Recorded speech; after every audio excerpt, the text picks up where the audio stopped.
Okay, everyone. Well, we're really happy that you made the time in your day to be able to join us today. Obviously, this is really unprecedented times, and that's a phrase that people keep using, but I don't know what else to call it. I think all the time, man, we've only been kind of in this outbreak for a short period, but it already seems like so much have changed, and there's just a constant wave of things going on and things to consider. So best for us to stay connected and to be able to have this opportunity as leaders to see what other people are thinking and to share information. So we want to be able to do this on a fairly regular basis with you and to bring people together. So Bob and I have put together some slides just kind of on, what's the current hot topics and landscape. And then after we do that initial kind of legislative and MDE update, then we'll go break off into chat rooms where we'll go into the topics that we surveyed you on, and you'll have an opportunity to talk about, are you doing computer online learning in your district? How's that going? Are you doing low tech continuation of learning? What are you doing? And people to be able to share on that topic. Many people are concerned about if this virus continues and in the event that school's canceled for the rest of this year, what would we do about graduation? What would we do about an actual commencement ceremony? And then the last topic that we had was, we need to find ways to be able to support our staff and to be able to support our students and to keep morale kind of up and keep people positive as this time of kind of social distancing and kind of staying in your house is a major change for people. So those are going to be the topics that we're going to kind of touch on as we move forward. And you can see, on the call today and moderating will be Bob and I will start off with that legislative piece. And then you see Colin, Steve, and Ryan will be involved in those breakout rooms. When we go to those breakout rooms, before we do that piece, you can see everyone's Twitter handle on here. So you might want to take a picture of that with your phone. We would love you to post on social media, kind of that you're on the webinar, what we're talking about, what's going on, and things that you might be connecting with so that people who didn't have the opportunity to participate can kind of hear what's happening. We'd appreciate you tweeting about that. And if you can use the hashtag schools get it done, MASSP started this, but we're trying to promote it. It's getting a common conversation and a common understanding around all the different things that school leaders, educators are doing around the state during this time of closure that support students, that support learning, and that support you guys. So. Yeah, I don't think that there's really too many people that don't think schools are doing a ton to support kids and families at this time. But good to keep people in the loop, and that schools get it done hashtag is really trying to coordinate that effort. And anything I can use to bludgeon lawmakers with is good. So before we begin, we want to remind everybody to remain muted until you're called on to share. You'll see, you'll have an opportunity to, are we going to do the virtual raise your hand, Ryan, or are we literally having people? Okay, we're having people raise your hand in person when we take the opportunity to ask questions. And then, of course, post your questions in the chat as well. If you have a question, we might have you verbally state it. And then we'll be sharing a resource folder for participants, which you'll see once we break out in the chat thing. I'm assuming that people are going to say, oh, I'm doing this or that, and people are going to say, can I have a copy of that? And we'll have folders set up so that if there's actual items you want to share, you'll be able to put those in the resource folders. So with that, let's just quick review of where we are now. I think everybody knows this stuff, but it's good to just make sure we have a common baseline. The two biggest executive orders out right now that are kind of determining the direction on things and driving a lot of what's happening are Executive Order 2020-11 and 2020-10. 2020-11 sets a group gathering limit of 50 people. It also closes schools. So there was an Executive Order 2020-05 That was the initial school closure, and it had a group limit of 250 people. That was replaced with this most recent order, 2020-11. So if you're looking for guidance, if you're looking for the latest version, Executive Order 2020-11 is the place to go, and that order is in effect until April 5th at 5 p.m. So that's where that is, and you can get the exact language there, but the details are pretty straightforward. Executive Order 2020-10 closes public spaces, and by public spaces, that's restaurants, bars, taverns, theaters, casinos, any and all sort of public gathering spaces are closed. Restaurants are allowed to do takeout, but no dine-in service, and that's in effect until March 30th at 11:59 p.m. Now, both of those are as of right now. And as we've seen, if we've seen any consistent theme going throughout this, it's that could change by the time I finish this webinar. So it's important to stay up to date on what's going on with that. But that's the best we know as of right this minute. There's no shelter in place, none of that. I was on a webinar earlier today with the governor and her staff, and they indicated that shelter in place is not something that they're looking at right now. But again, it's important to stay tuned, because as we look at what's happening in other states and around the nation and around the world, we see a trajectory on this.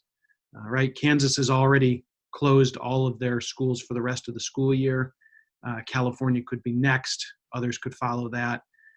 Right now, that's not the case in Michigan. Right now, the situation in Michigan is that everything's closed through April 5th. And things are developing, and we'll see how that goes moving forward. But this is a fluid situation, very fluid. I've heard it referred to as a lot of things, but we'll know more as we know more.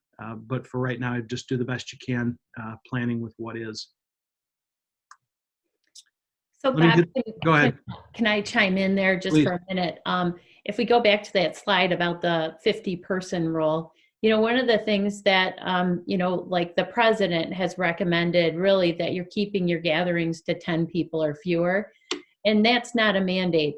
There's nothing that's been done with that in terms of, making that legislated or making that law or, a current practice. But I think that's one thing that I keep seeing on social media is, groups of administrators elbow to elbow jammed into a room around a table. And I really am hopeful that people are starting to be more mindful of that.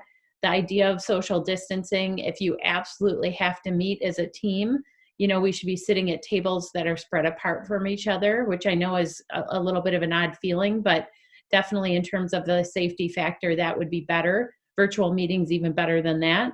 And then the other thing that I keep seeing on social media is, people taking pictures of, what's going on in terms of their food service and, assembly lines of people, making sandwiches and things, which is obviously makes a lot of sense. But once again, it's that idea of having people shoulder to shoulder, in that close contact for an extended period of time. That's not great. And then the other thing I would advise you about or to think about is, I know it feels very impersonal to put lunches on a cart and have people get out of their cars and get them, but that would be your best bet rather than having people come into the building or to have someone standing at a table handing it to people as they walk up. All of that, has the potential for that more contact and that more close proximity. So just a few things for you to think about. None of those things are regulated or mandated, but for your own safety, that's something I would want you to consider. The other thing that I've had feedback from people. Well, yeah, I'm meeting every day with my, I'm the principal and I'm meeting with my 2 APs every single day, and we're, so we've already, been around each other. The point is, everybody goes home, and when everybody goes home, are they going to the grocery store? Are they coming in contact with other people?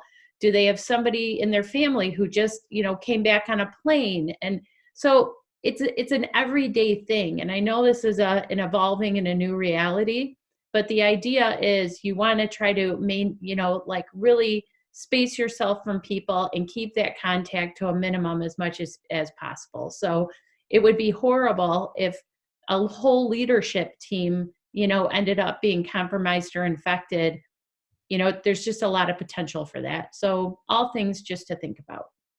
The other thing I'll note on this is while the federal guidelines on a group limit of 10 is just that, it's guidance, this is not. This is a misdemeanor for violation. So exceeding group limits of 50, having open public spaces where you're not supposed to, these are subject to misdemeanor penalties. So if you need any other reason not to do silly things, that's one. So let me talk about what we know quickly with days and hours, which is not a whole heck of a lot. We just don't have resolution on this yet. We tried to push really hard on the legislature in their Tuesday session this week to get some resolution on days and hours. It seemed like for a while there we were maybe going to have some success. We put out an alert as MASSP, which I was really thrilled with the response on. We went from having almost no advocates within our new grassroots client to somewhere near 600 advocates. So you guys and your colleagues really stepped up and pushed hard. The legislature is certainly feeling it, and we need to keep that pressure up. But for right now, without resolution to days and hours, you guys know what that puts up in the air, which is pay for hourly employees. Salaried employees are going to be covered, but pay for hourly employees and calendar and makeup days. So how do you plan ahead for the rest of the school year? How do you start thinking about what that could look like when you're not sure what's going to happen with the days and hours that are canceled right now? And we understand that. We're pushing on that. Understand that we are getting pushed back from legislators who are saying learning time is important and we can't just cancel these days. Or alternatively, we just have no idea what's going to happen yet. And so it would be premature to respond. And trying to get them to understand that if they want any sort of meaningful or planned response out of schools, that it's in the best interest of students to give you guys that opportunity to plan ahead and to come up with some way of providing for your students, not just meals while they're gone, but also other materials. Just so you know, the ed organizations, the big ed management groups and the unions had a deal on forgiveness. We thought in fact, we're quite certain we had the votes to pass the thing, and leadership, particularly in the Senate, just stomped on it and said no. So that's pretty frustrating, and now they're gone until March 25th. So what we know at this point, very simply, is that until March 25th, there won't be a resolution on the question of days and hours because the legislature won't be back until then. This is something in state statute. I don't believe it's something that could be addressed by executive order. So I wish I could give you more on that. For right now, that's what we have. And it's not a whole heck of a lot. And I understand that, and I understand how frustrating that is. On that MASA webinar that Bob mentioned, State Superintendent Dr. Rice was on that webinar as well, and he said, that he realizes that the two biggest frustrations that people are having right now, I know what he said, one of them, looking at my Twitter feed because I tweeted what they were. He said that the two biggest concerns that people have are about the forgiven days and about pay for employees on those days. So those are the two things that, he routinely hears from people on that they really want answers on. And there just isn't one for that. And largely because, as Bob referenced, the legislature being out is a significant issue. Yeah. The other big one I hear a lot about is assessment. And those are sort of the questions I get. When this whole thing started, the three questions I heard most in order were feeding kids, days and hours, and assessment. And on assessment, we know a little bit more because we at least have some action that's been taken. MDE has requested a waiver from the feds. The governor has sent a letter to Secretary DeVos. All of the education management organizations have contacted U.S. Department of Education. what MDE has requested is a federal waiver on assessments writ large for the entire nation, but specifically that would deal with concerns around 95% participation rate and around accountability. And by dealing with 95% participation rate, that deals with any and all hooks for schools, right? Because that's the federal hook on assessment, is that you have to assess and you have to get 95% of your kids to take the assessment. The goal here would be to just waive the requirement for schools to have to have kids take the MSTEP this year. And the other hook on that is accountability related to that. And there are a lot of different pieces tied to assessment, right? It's not just the test and the test results, it's the accountability, it's the teacher evaluations for partnership districts, their goals and their outcomes are going to have to be tracked to that. We are working on, in collaboration with the other education organizations, a list of all of the various strings that come off of this, right? All the very large web of consequences that comes from this, and trying to get our heads around exactly what that looks like. But if you have something specific that you're particularly concerned about, email me, tweet me, text me, send up smoke signals, whatever you need. We are keeping a list of all of these questions and all of these linked concerns, so that as we're working on legislative resolution, executive orders, et cetera, we're in constant communication with the department, with the governor's office, so that we're all singing from the same hymnal. Right now, the feds are doing some waivers. So you may have seen other states saying that they're going to cancel assessment. What the feds have said so far is if your closure overlaps your testing window, then you get a waiver. But right now, Michigan's closure does not overlap the testing window, right? It goes right up until April 6th would be currently the first day back. And SAT doesn't hit till the next week. The MSTEP window doesn't open until later. If this drags on, if the window extends, then we may be dealing with a different thing. But in the meantime, MDE, the ed orgs, are already pushing hard on US Ed to do a blanket waiver, regardless of whether or not there's overlap. Because if you're coming back from a 3 or a 4 week break and suddenly you're trying to get kids in and get them tested on MSTEP, that's just a terrible situation for everyone. It's a loss of learning time at a time when we can't afford a loss of learning, and just an inappropriate use of assessment at this point.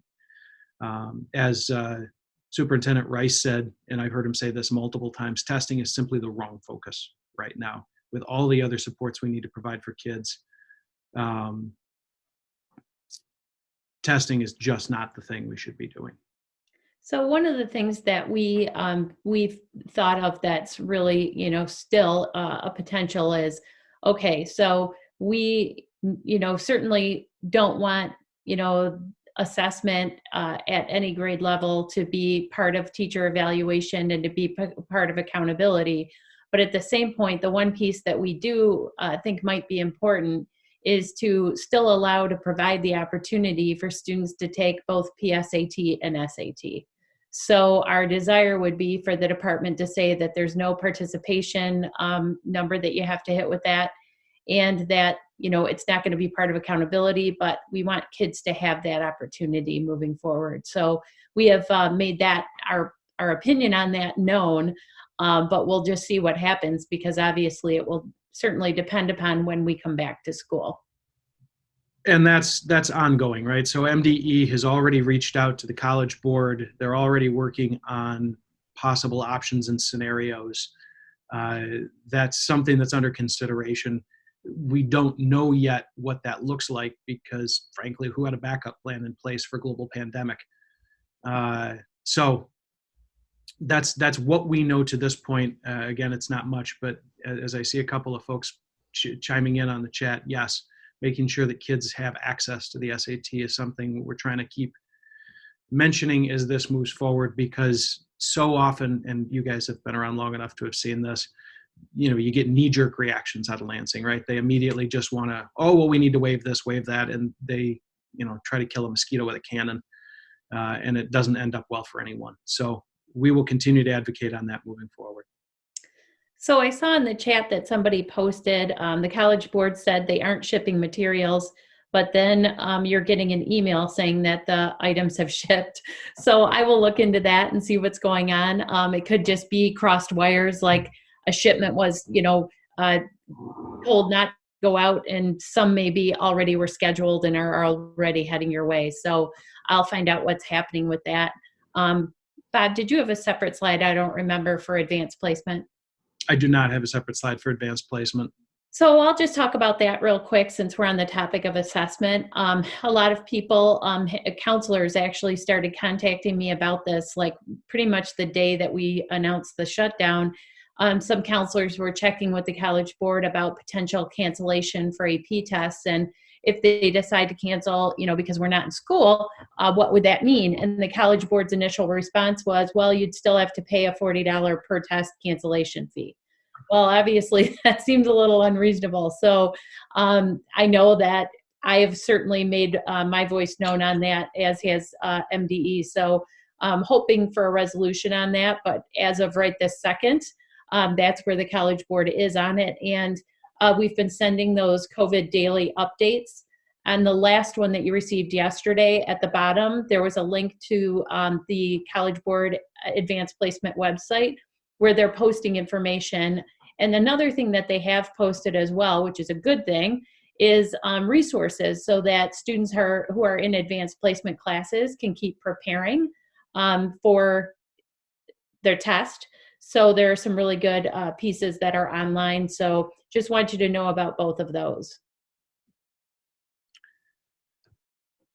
So we can pull some of this up as we go along. Let me briefly touch on, hold on, where did it go? Online learning, because I'm seeing a lot of questions in the chat about this. So there are a couple of different pieces to this: online learning and other sort of enrichment opportunities that aren't online themselves. MDE and USED have both released guidance memos on online learning and what that can look like. I took a screenshot of the one from MDE there. USED has a lengthy thing, and all of these resources are posted within our COVID-19 Resource Center, and they've been sent out in our dailies. So you guys should be able to find that. But the real question is seems to be around counting days and hours. If you're trying to count days and hours, then you have intersection with IDEA and the requirement to provide free and appropriate education for all learners. So in that case, you have to answer the questions. Do all your learners have devices? Do they all have internet access? Do they all have accommodations?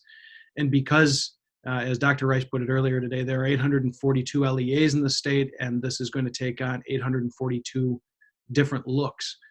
The absolute best advice we can give you is to check with your local legal counsel as to see exactly what you're thinking and whether what you're thinking would have any implications. But Wendy, I know we got an opinion earlier today from Kevin Sutton at Lusk Albertson. Do you want to share a little bit about what that said and how that intersects with this? Yes, we'll post Kevin's, Kevin Sutton is an attorney with Lusk and Albertson, and he writes our legalese columns frequently. And so I sent Kevin an email because some of you may either have been on the webinar or your superintendent may have mentioned it, but MASA had a webinar with Troon Law, and Troon really said, look, all means all. And if you are providing enrichments, if you're providing online learning for students, then it has to be for all students. So your students with, even the most severe impairments have to have an opportunity to continue learning and have access to those materials. Students who, are not native English speakers would need that opportunity. And then what are you doing for maybe even if it's a small percentage of your kids that either don't have an electronic device or connectivity? So it's not just, the access. A lot of people are framing it with U.S. Department of Ed special ed language, but there's actually a lot of other students that we need to be considering when we're trying to continue on with learning. So Kevin wrote an article about that. I will be putting that in the COVID Daily that'll go out today, and we'll make sure that you have his guidance. But essentially, he's followed up with and kind of concurred with what Troon shared, what the U.S. Department of Ed has shared, and also, suggested that if people are, handing out anything that would be that continuance of learning, that they check with their district's legal counsel and decide if they want to move forward with that plan. And you can see that even within the Troon webinar. Colin was good enough to go through, and he and I have gone back and forth on this. And so he went through and scripted a couple of pieces of the Troon webinar. And at about 19 minutes in, you seem to have a clear suggestion that any and all learning materials sent home, anything like that, optional or not optional, has to be accommodated. And then later on, at about 53 minutes in, so what about enrichment activities, but we're not grading them or using them as proficiency measures? Can this be interpreted as a violation of FAPE? No, from the description you've given, it doesn't sound like something that would violate FAPE. So the details on this matter so much. There just isn't blanket guidance that we can offer given what we know, given current law, and given what MDE and USED have put out. So again, you're going to hear me say check with your local legal counsel and review your CBA a lot during this, but unfortunately we just, as I said earlier, no policy passed to this point anticipated global pandemic. So we're just going to have to figure some things out as we go along.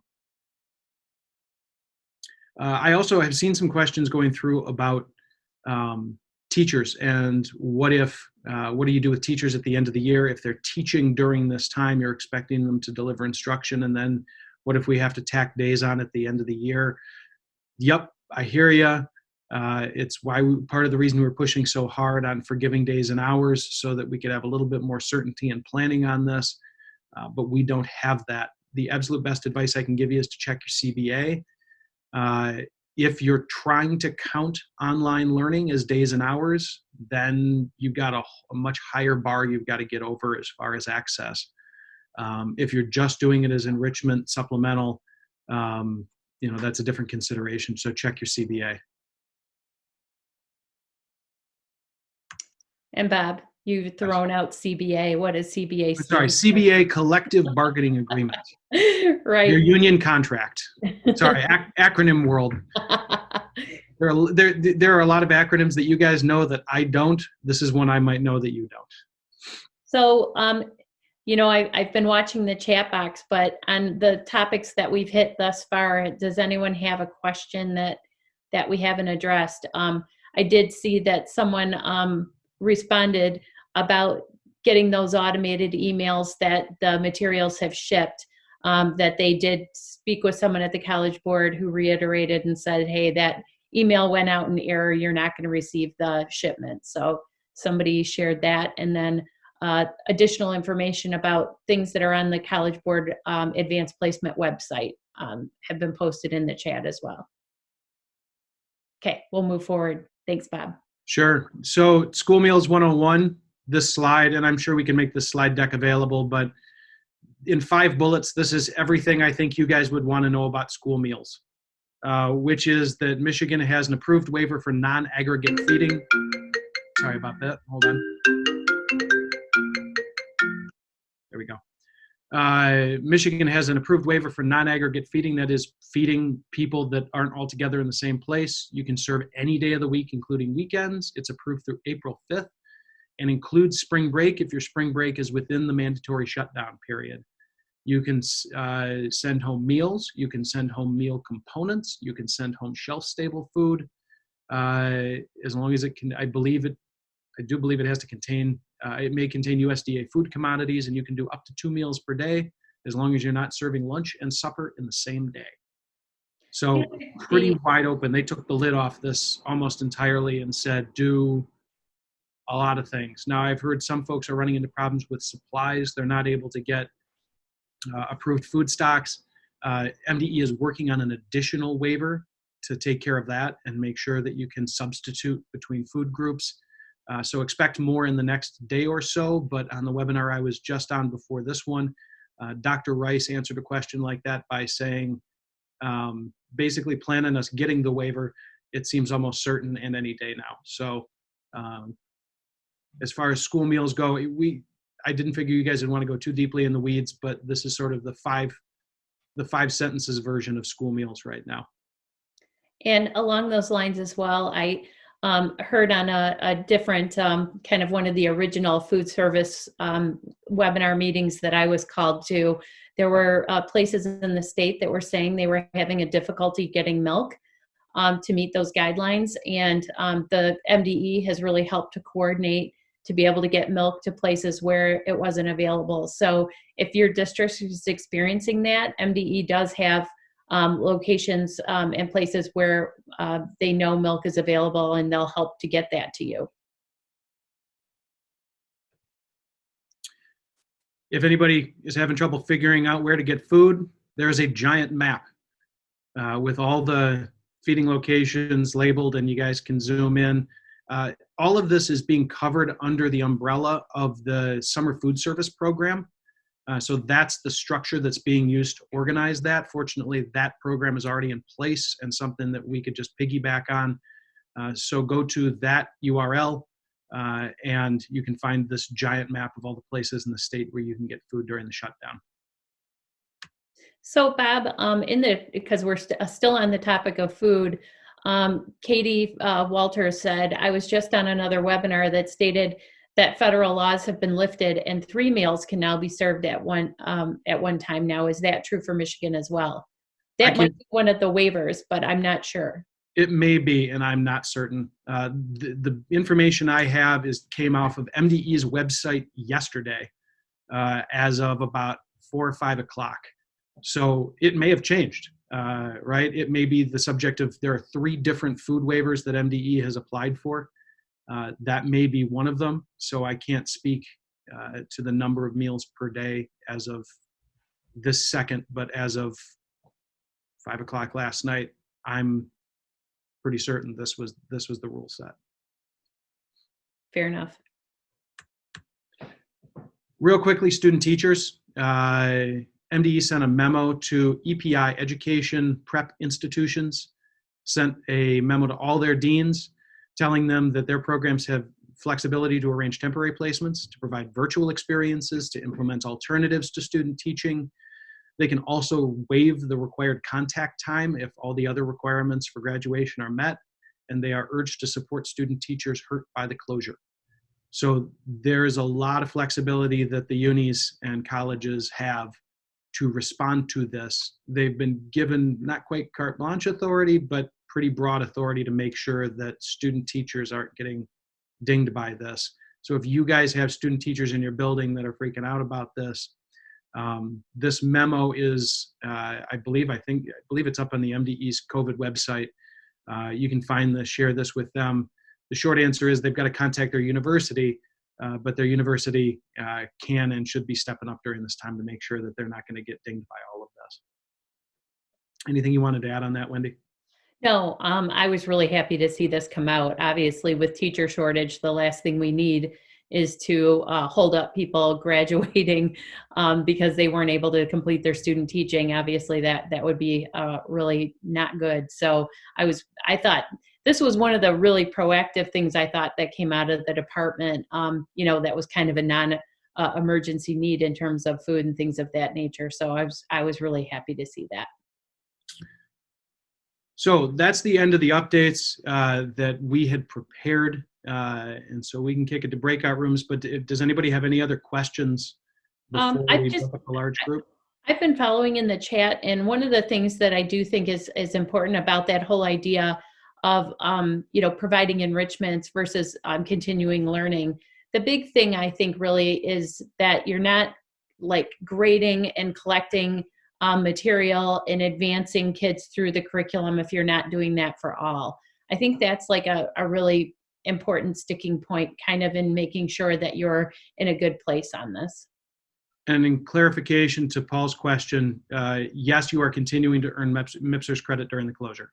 Oh, that was another, I thought, really a significant thing. I'm glad you brought that up.